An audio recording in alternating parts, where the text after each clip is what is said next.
लेकिन माने के पड़ी भाई ते बड़ा मस्त आदमी बारे। आज तेहू दो वाला ना बाटे तो तोरे बारे में कुछ कहती नु हम। कोनो बात ना, हमरे जैसे तेहू झूठ बोल दे। देखत रहे नु पर्दार कितना खुश बा। छोड़ ना भाई, दूसरा के देख के ना जरे के। हम ए बात के दुख नहीं खे कि हमरा दुख बा, हमरा ए बात के ज्यादा दुख बा कि ओकरा काहे नहीं खे दुख। लागता बादल के भी हाल हो गल बा देश के प्रधानमंत्री जैसन।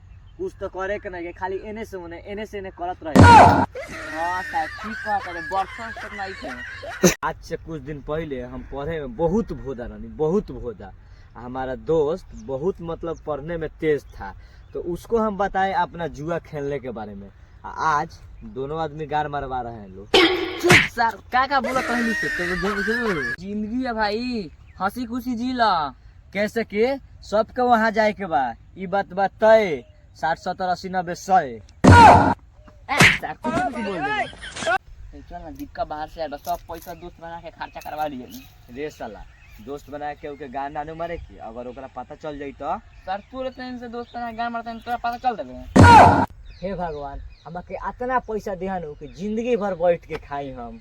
रे साला एक बार इतना हुआ के नानू मांगल जाला रे कुछ।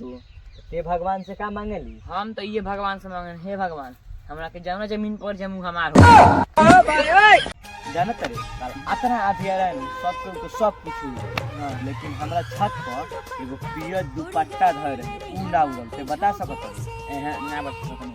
देख हवा के झोंक से लाल दुपट्टा उड़ल, पियर ना।